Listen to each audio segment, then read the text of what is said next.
وہ بے حد خوش اور پر امید نظر آنے لگی۔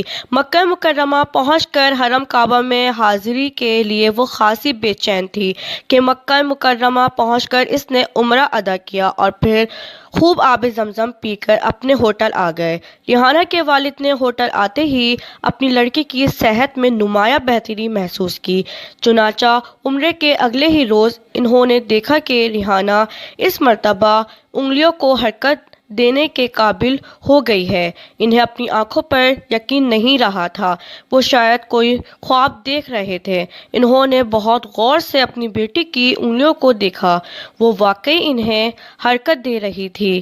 یہ دیکھ کر وہ رب کعبہ کے سامنے سر بسجود ہو گئے۔ دوسری لڑکی رضیہ بیگم کی بائیں آنکھ بیکار تھی، لیکن عمرے کی ادائیگی کے بعد اس نے محسوس کیا کہ وہ اپنی معذور آنکھ سے دیکھ سکتی ہے۔